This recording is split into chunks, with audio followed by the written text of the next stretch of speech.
Welcome to Verdict Vantage, covering breaking news stories. Thank you for supporting our research. We would like to extend a trigger warning before we continue. Please be advised. This video contains discussions about true crime, which may include topics such as violence, assault, and other distressing incidents. Viewer discretion is advised.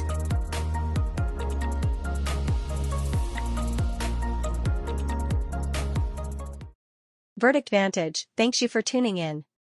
Your support means the world to our channel. If you enjoyed this video, be sure to give it a thumbs up, leave a comment sharing your thoughts, and hit the subscribe button to join our amazing community. Stay in the loop on future updates by ringing the notification bell. And if you found this valuable, sharing is caring. Thanks again for being here.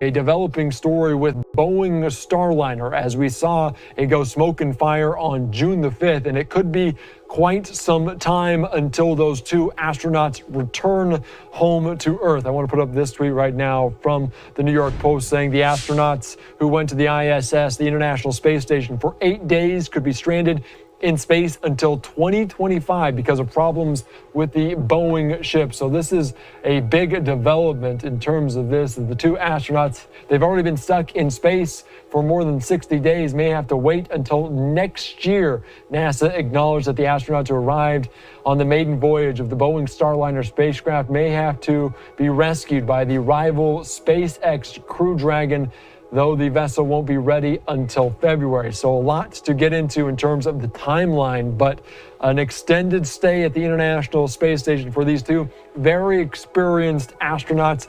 Let's listen into a conversation I had a little bit earlier with Jonathan Siri about this exact topic. Let's listen in. I'm interested in trying these new weight loss shots, but I need it to be more affordable. Welcome back in here to Live Now from Fox. I'm Andy Mack. Thank you so much for joining us. It was a journey that was supposed to last 8 days. It could turn into about 8 months as Boeing Starliner, some new announcements from NASA that it could be pushed back, the return date until 2025. We're going to be joined right now by a Fox News correspondent, Jonathan Siri. Jonathan, thank you so much for joining us here on Live Now from Fox. Some big developments with NASA. What did we learn, and how soon could Butch Wilmore and Sonny Williams return to Earth? Yeah, so there's a time span. If they keep them on the Boeing Starliner, it could be a matter of weeks, even days. But if they have to use a different spacecraft, we could be looking as late as February of 2025. The problem, Andy, is that there's not a lot of consensus right now. NASA engineers have been discussing and debating the pros and cons of having Butch Wilmore and Sonny Williams return on the Boeing Starliner spacecraft, which had developed some thruster problems and helium leaks during the inbound flight to the International Space Station. Some of the engineers feel confident that these issues have been resolved and that there are at least workarounds that could bring them back to Earth safely, while other engineers just aren't comfortable making the call. They're saying, why risk this? We need to put them on a different spacecraft, have Boeing Starliner return autonomously, see how it does without the astronauts having their lives risked on board, and then placing the astronauts on another spacecraft. Most likely it would be a SpaceX Crew Dragon, and although NASA is yet to improve any scenario, any contingency plan, the one that I heard most discussed in this news conference is that Butch and Sonny would be incorporated into the Crew 9 mission. This was a NASA SpaceX joint mission, a commercial crew mission that was supposed to launch on August 18th.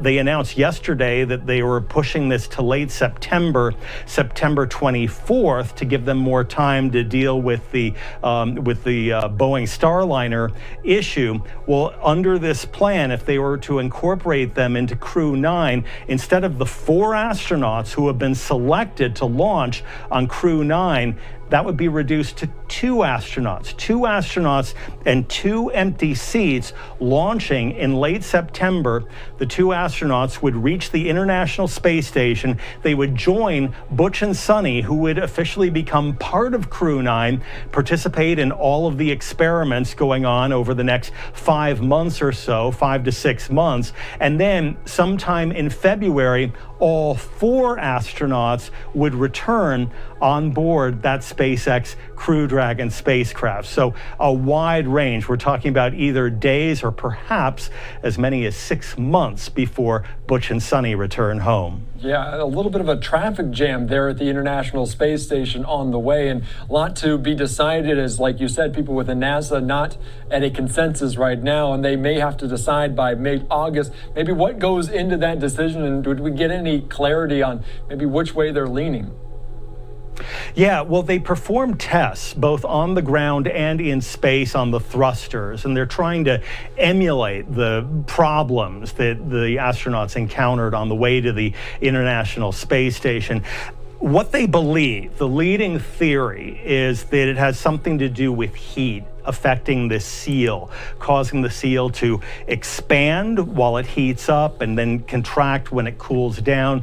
The expansion blocks the flow of fuel to those thrusters, and the thrusters in question are used for just very fine maneuvers, essentially attitude, the angle of the spacecraft while it's in space. And this is important when it's maneuvering both to dock with the International Space Station and also when undocking, so you get that right angle, the correct angle before you jettison the service module, which includes those thrusters, and then the capsule itself goes into re-entry, protected by the heat shield, eventually slowing it down, releasing parachutes, and then hopefully landing a soft landing in the desert, assisted by both parachutes and airbags.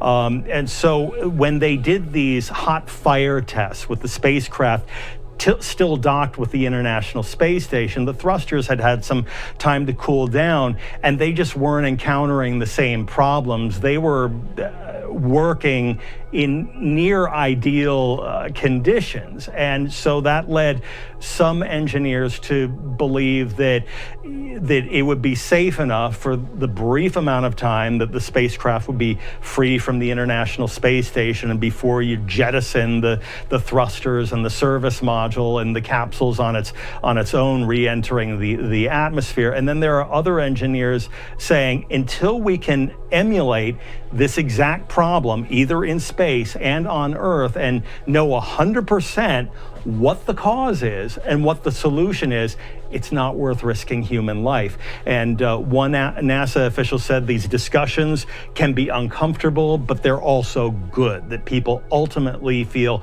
confident enough to speak up for either position. Yeah, that is a very good point, and safety is the utmost importance for this crew right now, and Butch Wilmore, Sonny Williams have a ton of experience, so you can imagine maybe what's going through their head right now. I do have to ask you, my last question before I let you go here, Jonathan, as it was a historic launch back on June the 5th for Boeing to get Starliner there to the International Space Station. Do you think Boeing is losing any trust with NASA over what's going on with Starliner?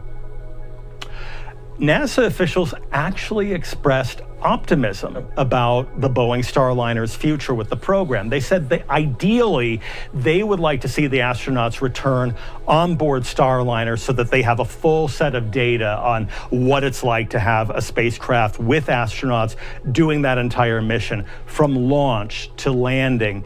But they said that if the spacecraft has to return autonomously, that's not necessarily a disqualifier. Once they can get to the bottom of these thruster problems and helium leaks and solve them, they believe that Starliner actually has a very bright future with NASA, and they want to have this backup system because although right now the problem was with Starliner and they may have to rely on a SpaceX spacecraft to bring the astronauts home, they say in the future at some point the roles may be reversed and maybe it's a SpaceX problem and then they have Starliner as a backup. Yeah, and it's never bad to have too many paths to the International Space Station as well. That is always a good thing. All right, Jonathan, thank you so much. Great insight on a very big story we're following here on Live Now.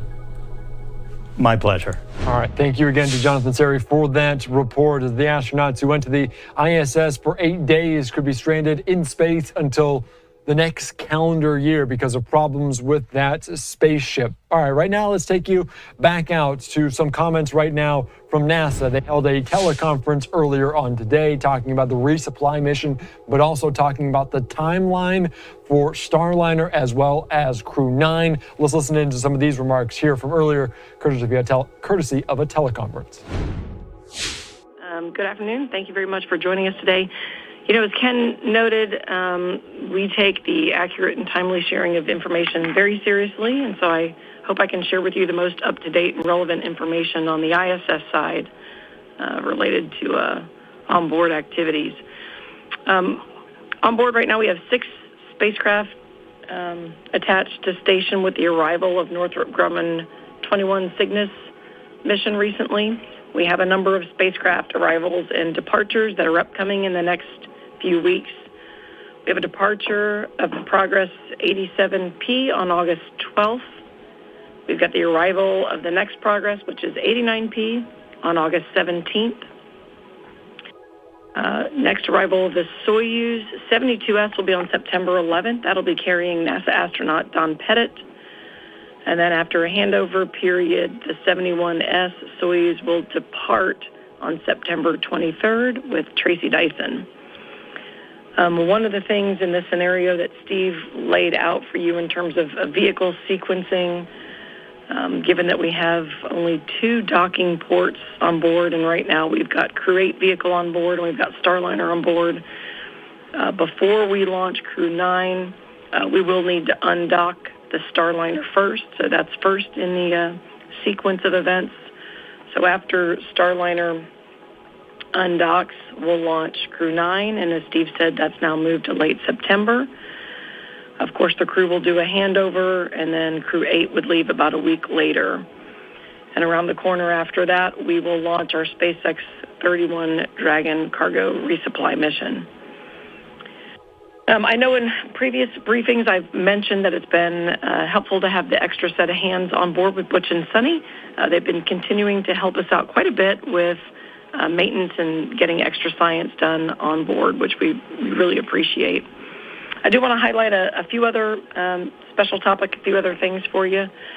For Northrop Grumman, for that mission, that carried over 8,200 pounds of critical resupply, spares, crew supplies, and science. So the crew right now is spending their time unloading it. It's pretty busy the first couple days that a vehicle comes up. There's a lot of critical science and research and a lot of things that they need to get to in the first few days, so that's what they're focused on. I do want to commend our Northrop Grumman and our NASA teams for the work they did addressing an engine burn execution issue that was encountered uphill. Shortly after launch, the spacecraft, the Cygnus's onboard limit detection system flagged an out-of-limit calculated parameter, so it takes a number of different inputs. It does a calculation, and that violated a limit, and it did what it was designed to do, and it canceled the burn.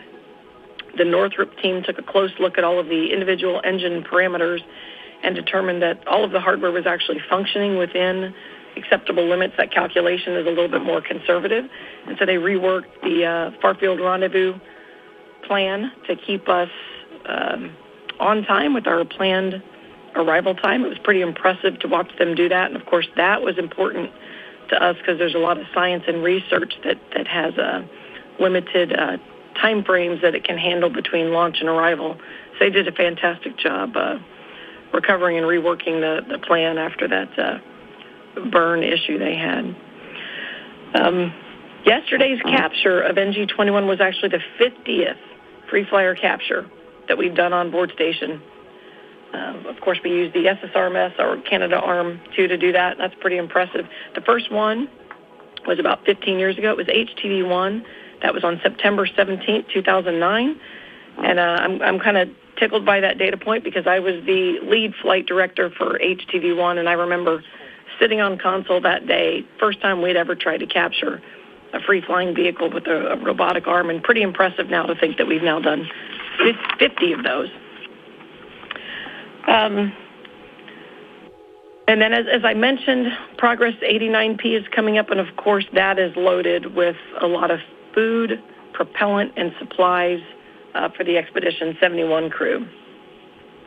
I want to give a little bit more detail to what Steve talked about with the task orders, and we understand there's been a lot of confusion. We do a lot of work off and on with SpaceX for any number of different scenarios and contingencies, and so they're not specifically new activities for us, but just to give you a little more detail, the task order that was issued to SpaceX in mid-July was developed to support a contingency return capability for Tracy Dyson, similar to what we did with Frank Rubio. If you recall with Frank Rubio, after we had the Soyuz coolant loop leak, we put in place a capability that allowed for a 5-crew return with the Dragon. When we did that, we used the Soyuz seat liner as the cushion on the Dragon cargo pallet for Frank.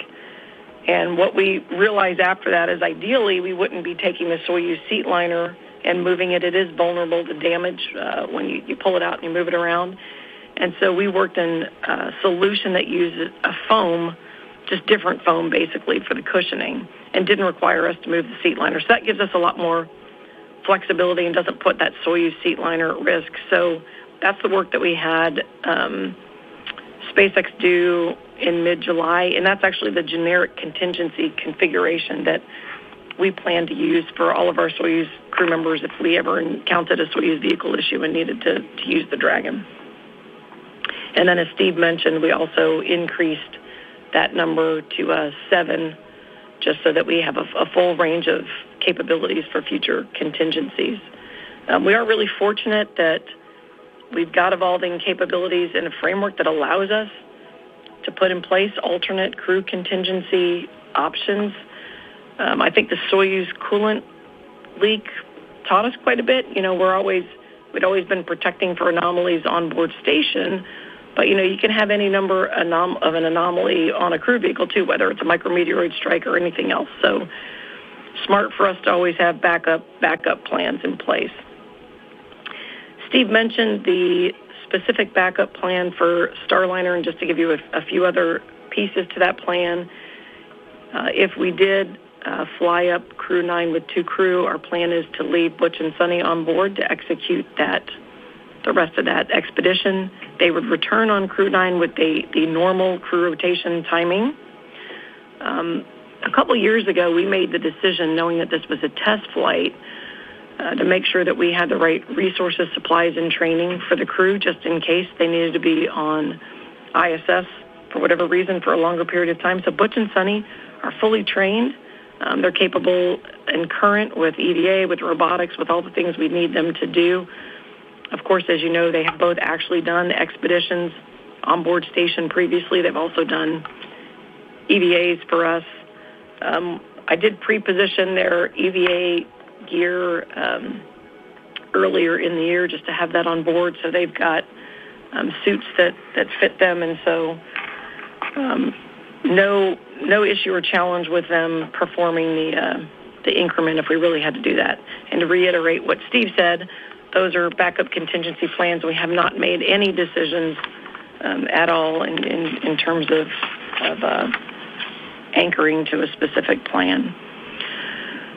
I hope that helps fill in some of the blanks and keeps you guys fully informed with our latest. And with that, I will turn it back over to Leah. You're just listening in there to different officials within NASA and Boeing talking about this, the latest, as they will remain at the International Space Station for quite some time. They don't need to make a decision for a few weeks, and potentially it could mean that they're up at the International Space Station until 2025. A big development that we're following very closely here on Live Now from Fox since that launch back in June. All right, a live picture right now out of Wisconsin. If you are interested in our future coverage of this story, be sure to subscribe and ring the notification bell before you go. Verdict Vantage thanks you for supporting our continued news coverage and research.